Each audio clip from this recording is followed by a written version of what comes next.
now you can see like what the final solution is. Sorry for cutting out the first part with like the whole process. Okay, any questions on problem 1 so far? Going once. Going twice. My Newton in 3, 2, 1. Okay. Does anyone want a clarification on what Newton and bisection do? I think I'll go over that in the video as well. Yeah, A/B is. Where's my pen? Let me get this up.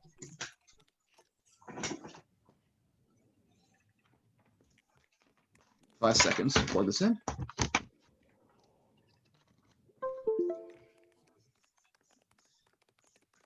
Newton's the one that looks like this. You have a function, start here, you start from the point and you shoot downwards towards the x-axis using the derivative, using the slope. Go like this, go like this. This is Newton's method. Bisection method goes like this. You have 2 points. You take the midpoint of them, and then you see, okay, where is the root? Is it in this section right over here, or is it in this section over here? Well, it's over here, so we take this as our new b. So move this over here, take the midpoint of this, make this our new a, make this our new a, and then we'll keep doing that process until we get a close enough tolerance of the root. Okay, clearing. But let's do what we're really interested in, which is the coding. We have our initial outputs. So we start, I think there's a nice white space down here we can do this in. I like to have a graph of this just so that we have some reference. This is our x, well, more precisely, this is our x naught. So that's our x naught, and the starting error is this segment right here. How far is our f of x naught from the x-axis? So I've given that to you right now, and perform 100 iterations. Assuming you guys know how to do this. 1 to 100. Okay. What's the error in this case? Well, I mean, if E is greater than the tolerance?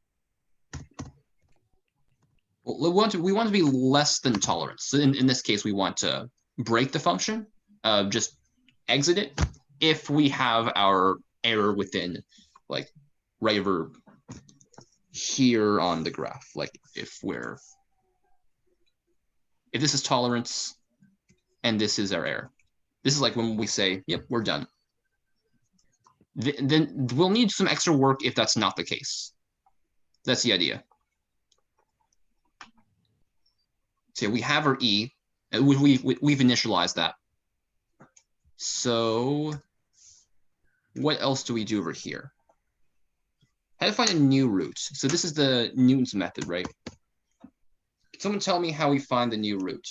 The new midpoint, and then compare it the like signs of the midpoint is for the bisection method. We're doing the Newton method right now. Oh, I'm sorry. Save that thought for when we do the bisection method.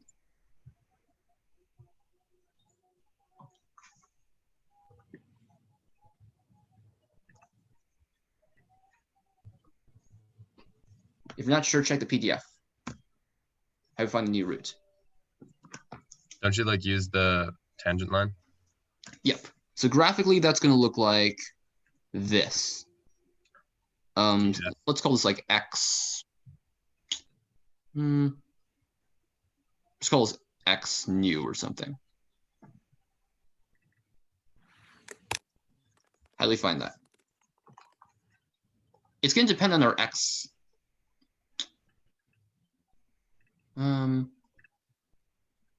So what's the df input? df. So that's the, what's that going to be? It's like the derivative of let me check that. I don't want to say anything wrong. Okay, it's the function handle of the derivative. So if we're given a function, let's say function equals, this is how we write an anonymous function in MATLAB. So it takes x, and then the function is sine of x. Maybe your df is going to be a derivative of that, and that's going to be cosine of x. That's how we write it. It just means like at tells you it's some function of x, and this is the function, sine of x. Or if you just have like a, let's say like my Newton is your function, right? You could write at my Newton.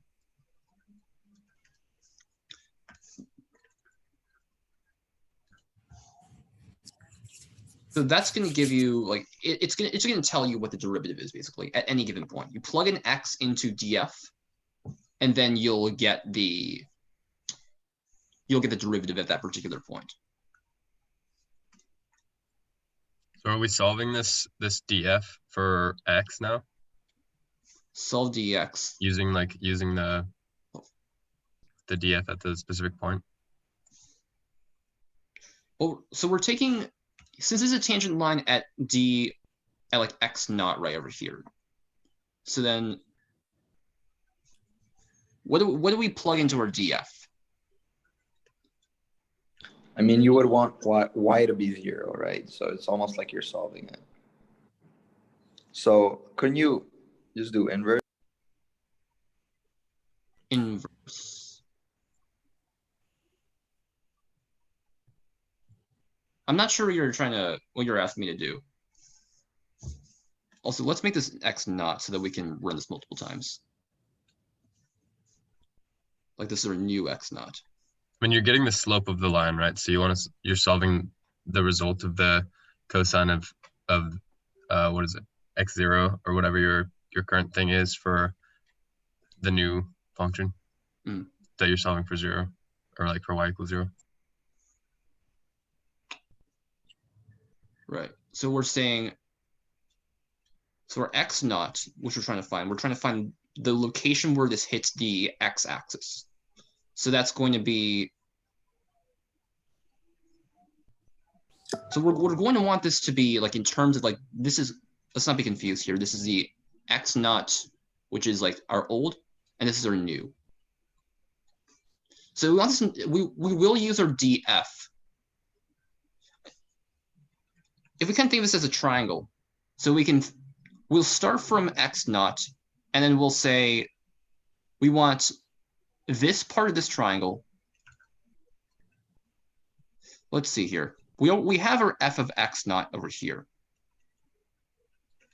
We want this distance, and we don't know what that is, but we do know our df, which is like, in this case, df of x naught is the slope, the rise over the run.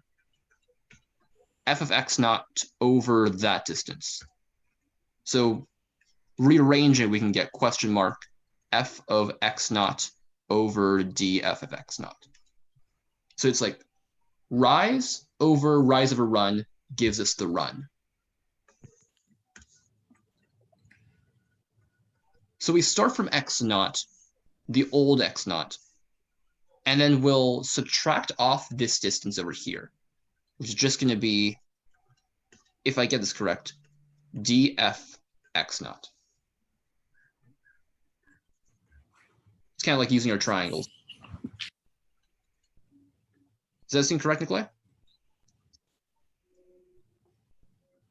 Thanks. Yep. So putting that in code speak, how do we do that? Not minus divided by df x naught.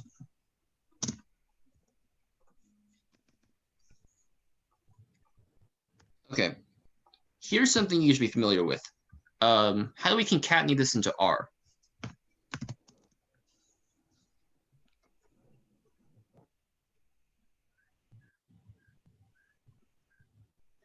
You've done this in previous labs. Yeah, but so like the usual way that I would do it is that I would have R be a matrix to start with. So I'm not sure how to do it in this with how you defined R. Right. Because we want our final R to be like a chain of different estimates of X. It's going to be a row vector. What we can't, if you can kind of think of this as like a 1x1 vector or a 1x1 matrix, if you want to call it that. How would you do it normally if this were like a vector? Are you saying like just do R comma the new root and then like bracket it, and so just keeps on adding it in, or something else? Like, yeah, it can be a scalar. It just becomes a vector once we concatenate something to it. Yeah, the thing in your mind, picture scalars as like a 1x1 vector. It just happens to have one element. Like, they're all doubles. That's the idea. So, I mean, it's a similar process, right? E equals, so we start with E. What do we concatenate to it? How do we find a new error?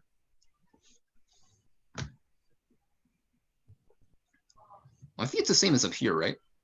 Right, but it's with the new x0. Yeah. So we've already defined that as x0, so I think we can leave it as this. All right. Shall we take the time to define some anonymous functions? Let's do it.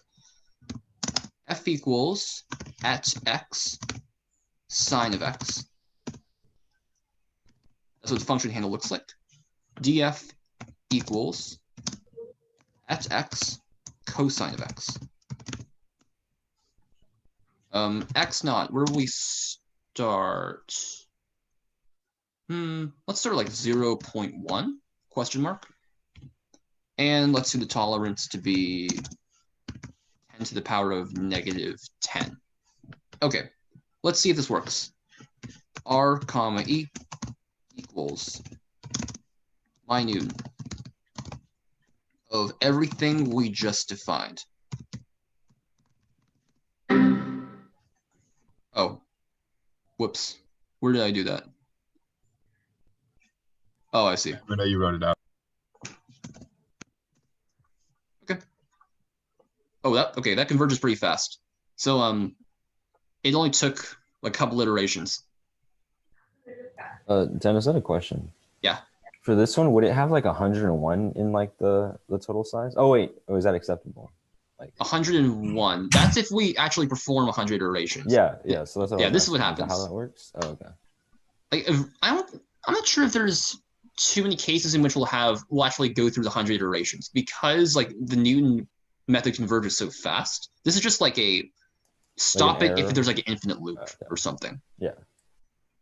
Which can happen sometimes. Like what happens here is like you kind of overshoot the 0.003. And then you go here, and you go here, and then you go back up the slope. Because pretty close to the 0 on the first try. And then second try, it just nails it. And here's the error. Very, very fast convergence. Compared to the bisection method, at least.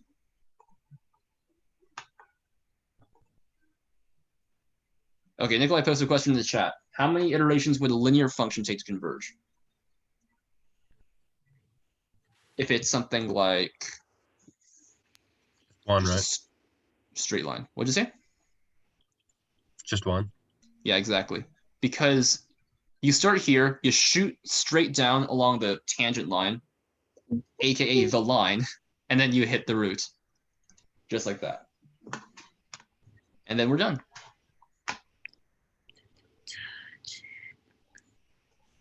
So yeah, good question.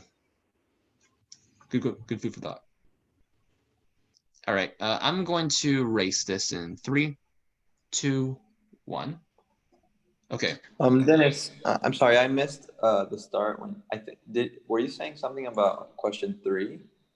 Yeah. So lab Yeah, lab 8 used to have like a 3.2 and a 3.3, but they removed that apparently. So I think that should be reflected in your lab PDF. The reason I say that is like I made a video for lab 8 that I'm not sure if that's been posted yet. But I go over the solutions to like lab for 3.2 and 3.3. So just to recap, no 3.2 or 3.3. So if you hear me refer to like anything like a Newton fractal or something like that, then just don't worry about it. It's not something you'll need to worry about. Okay, thank you. Okay. One more thing just for excessive compulsion. There we go. Yeah, it's good to me. It's good by bisection method. Do a similar thing. Once again, I think we know how to do this. And make this a comment. So it's a little bit different. Similar structure. We have our initial midpoint guess. And let's draw a diagram for this for CLC.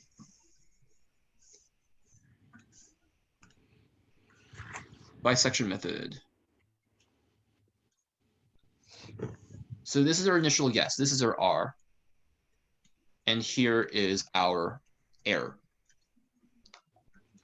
R is our initial guess, our initial midpoint. Initial guess. And this is our initial error. A, B. More precisely, these should be the A and B on the x-axis, not the actual value of the function. If we want the actual value of the function, all we need to do is plug whatever x point we're at into the function, or f. All right, similar structure. We have if something. We kind of went over this already. If the error is less than the tolerance, break.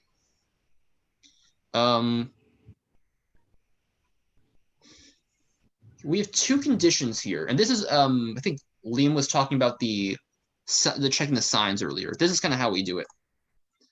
We're checking the midpoint. So this is like the first segment here. Is the root in segment, I'll call this segment 1 and segment 2. So this is like root in segment 1, root in segment 2. Is it on the left? Is it on the right? If it's on the left, then we're going to want to take these, recolor it. We'll want to take these as our new A and our new B. And then we'll draw a new graph that kind of does that. Here's our new B, here's our new A.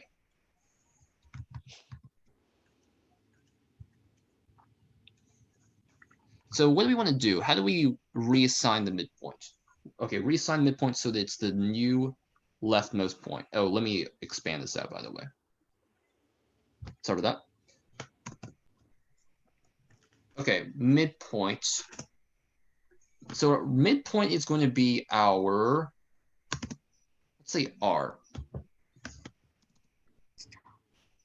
Is that right? No, let's not do that.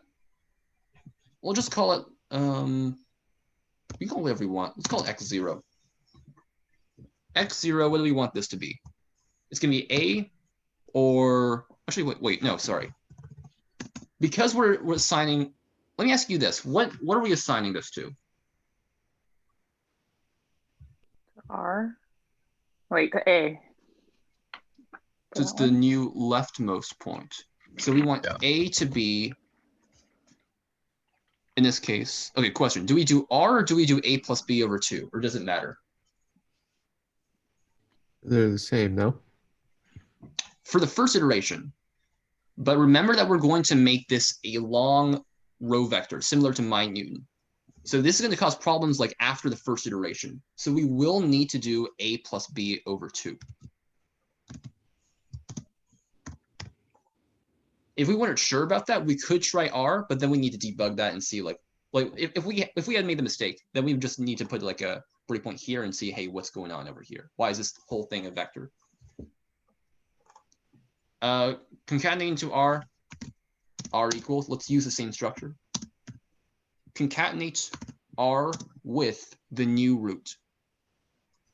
And we'll call that A.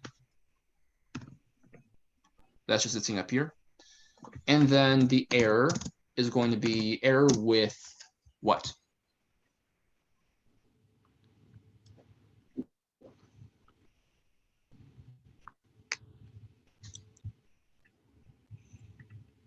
The Turn new above. F. Oh, sorry. What'd you say?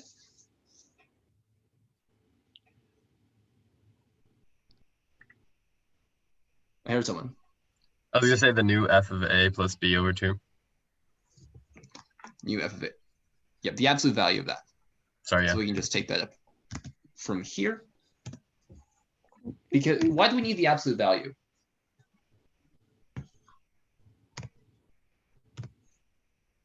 As a magnitude. Yeah, these things can be negative. We want it to be this distance. So I mean, what? Okay, let me. I guess a follow-up question. Why is it a problem if this thing is in negative? Code-wise. What happens if we have like negative? Tolerance. Say again? It'll be less than the tolerance then. Exactly. Yeah. So we'll want that to be positive so that we want this, like this is only going to break when we're within a certain range of 0. This is very similar. There's a nice symmetry here. This is B equals A plus B over 2. Dennis, I have a quick question for you. Sure. If we wanted to, let's say we like have if we were in industry or something and we wanted a tolerance of like millions and millions or something, could you just do while E is more than tolerance? Or else would the vector value, or would the vector screw that up? Or like maybe you could say like while E at I, and then you could say I is like the end of E or something. I mean, this is always going to be your most recent E. The way we set this thing up. And are you saying greater than tolerance? Yeah. Sorry, did I say that wrong? Why we want a greater than certain tolerance? I'm just thinking like. Oh, I you don't mean know, like 'cause- while it's greater than tolerance? I think you yeah, do like that. the I from 1 to 100 seems like kind of rudimentary. So like I mean, like if we were coding something similar to this in real life, like we probably wouldn't want to do that, right? Sure. The idea about so yeah, if you're talking about like increasing the number of iterations, like the while loop works. It's just sometimes you'll get a situation where you get an infinite loop and you want to break it after like this thing loops. You don't want it to go forever, right? You want it to break after like a certain number of iterations. Okay, that makes sense. Yeah, the while loop should work though, like, but you'll need some sort of exit condition. Like it's gonna time how many iterations, after certain iterations, break. Okay, where were we? Concatenating new root. That's gonna be B. Absolute error. Is this different? I don't think so, because yeah, it's just gonna be the A and then the new B. So these are the same. And then this is, okay, I need the new root. Yeah, so B is our new, hold on, you can't make new root. No, wait a minute, I made a mistake. This should be A plus B over 2. So this uses the new A. And this uses the new B. Okay. Okay, let's see the chat. Yeah, Nikolai should answer them. Thank you, Nikolai. Can you test that one? Sure. Let's use the same F. My Newton, but instead we'll use my bisection. So what do we need to alter here? There's no df. We'll keep the f from before. That's our sine of x. So let's do something reasonably close to 0. Let's do like 0.001. We'll use the same tolerance. Well, actually, we're gonna need a bracket, right? Let's try and converge to 0. So like there's that like squiggly sign, and we'll take a bracket here and a bracket here. I think I'll just annotate that actually. Here's what we're trying to do. Here's what we're gonna try and do visually. Let's do this. Here's the sine graph. Here's where we want to go. Here's our destination. We'll need some B and some A that are ideally we want these to be this should work so long as they're bracketing one certain root. Like we don't like because the sign keeps going, right? There's like multiple roots, infinitely many actually. So we don't want the A to be out here and encompass multiple ones. It will find a root, but we want to like narrow in on this particular root. So we want our A to be sine of x. So someone give me an A and a B. Negative pi over 2 and pi over 2. Sure. Negative pi divided by 2 and pi divided by 2. So that's going to be this peak right here, pi over 2. No, negative pi over 2, and then pi over 2. That's the x coordinate, by the way. I missed a comma. And that should converge just in one iteration, right? Say again? That should converge in just one iteration? I'm not sure how many. Yeah, that's true, huh? Because it is actually. Let's do something different. Let's do a more interesting one. Let's do pi over 4. So now we're going to do here, perhaps. No, wait. That'll converge in 2 iterations, because then it'll do like midpoint and then here. Let's try Let's this. test it and see, right? Oh yeah, we can test it. How about this? Let's test each of those. Let's start with pi over 2, and let's see how fast it converges. Okay, that was very interesting.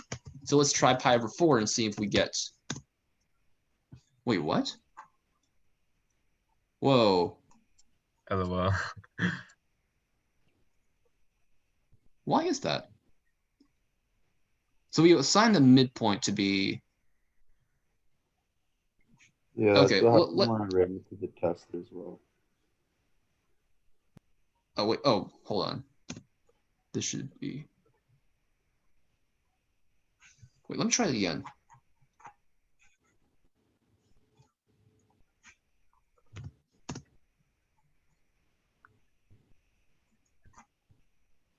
E is less than the tolerance. I guess maybe I chose a pretty small.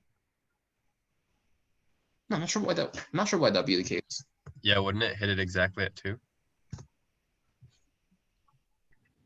That's what I'm thinking. Oh wait. Yeah. That is negative pi over 2. You would take the midpoint of A and B, so it would Yeah, it be. wouldn't be exactly at 2, I think. Oh, I Like, 'cause see. You're not taking like the second A wouldn't be pi over 4. It'd be like something different.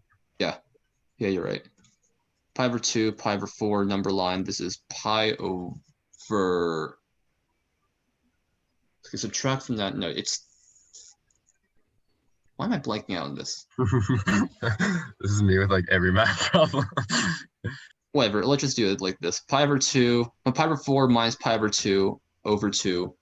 That's pi negative pi over. This is pi over 8. Negative pi over 8. So okay, then we find this is our new midpoint. I see. Oh, it's kind of like that problem you see with like you keep cutting it in half. It's like 1/2. You get closer and closer to. What did you have as a tolerance? Tolerance is like 10 to the. Okay, instead of saying, I'll show. Go all drawings. Stop annotating. Control A. Backspace. But yeah, this is Tolerance. exactly what also happens if you run it through the tester. Like it gives you like a 1 by, or it gives you like 100 columns or something. Say again? Like this is exactly like what's going on, what's happening to you. It happens when you run it through the tester as well. So like when I just ran it through the tester, it gave me 101 columns. Oh, wouldn't that go over I equals 1 to 100 though? So like it might not actually be it below the tolerance. For a particular case, we only took 32 iterations for this given tolerance and this given setup. But I can see cases, just because the bisection method is slower. This is a demonstration of why, like how much slower the bisection method is. Newton's method is just really faster because it uses the derivative, the actual graph. But Just yeah, to be safe, should we set I to like 500 or something so that we can run it through the tester and be confident in our values? I think it specifies 100 iterations, doesn't it? Let me see that. Bisection method. Yeah, okay, it's under details. So for bisection method, it wants you to use 100 iterations. So it's Okay. not going to necessarily be within the tolerance. Yeah. But that's what they want. All right.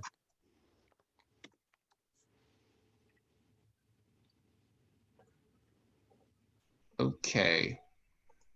Are we good on this?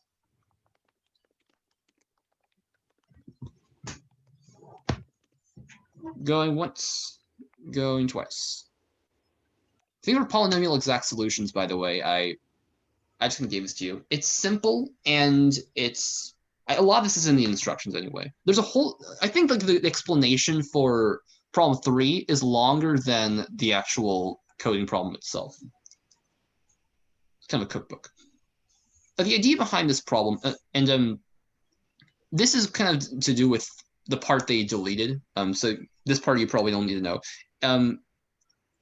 It's to do with like imaginary numbers. And the idea behind imaginary numbers is you can kind of, you have like a 1 plus I, like this is some imaginary number. And you can think of this as like a real part and like a complex part. The real, you plot it on the real axis. You plot this on the imaginary axis. So this is like a 1, 1. It's like an ordered pair. Here's 1 plus I, or like 1 comma 1 if you're thinking in Cartesian. The idea is like if you go through a lot of like gymnastics with like Newton's method and fractals and plotting, you can make something that like you can see in the PDF. I can't draw it, but there's like these big old flower arrangements you can make in just using complex numbers. The Mandelbrot set is related to this idea. You can look that up. It's very, very interesting. Like the beautiful fractals that you can generate with this kind of. Yeah, I'm not too familiar with this stuff myself, but it's I think they deleted the second and third parts of it just because it's way beyond what we expect people to understand in this class. So the idea behind this, by the way, is you have some polynomial, and it looks wonky because it's in complex. Let's see where we. Let me go to it. And okay, z to the power of d equals 1. Where, okay, is z the. Hold on. What is z and what is d? Okay, there we go. So this is our polynomial. Z is some positive. Does it have to be an integer? Hold on. This is because that's important. I think that's like the order. D is a positive integer. Okay. So what we have is some complex number to the power of d equals 1. Like this is like it's a polynomial in complex. It's like a complex polynomial because z is going to be like x plus I y. It's that form. This could be like 2 plus 3i, etc. And we'll take that to the power of d, which is some positive integer, like 1, 2, 3, like that. So our this right here, I think that's like straight from the PDF, where you'll have, oh, the solution is of this form. Find some solutions in the form cosine of phi plus I. I'm not sure why they do element-wise here. They could just do I sine phi. And phi is of this form. It's kind of to do with like differential equations, I think, with just guessing at an answer and knowing it's of some form, and then finding what each of those parts are. I could be wrong about the last part, actually. The relationship. Okay, is there anything else I missed?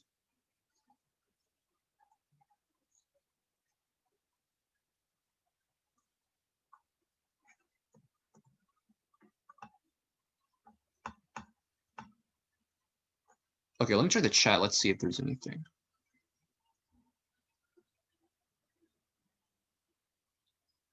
Okay, is there any questions I didn't answer earlier, like in the chat or whenever?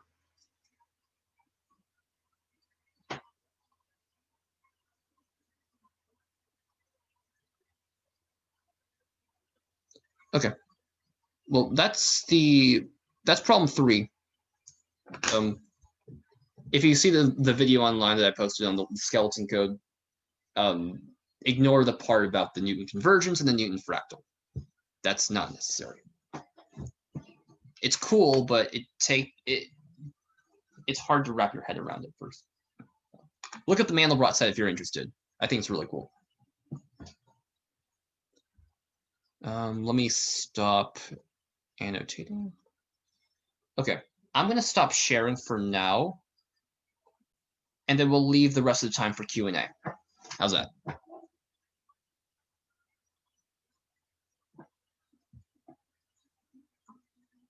I'm gonna stop the recording to keep this short.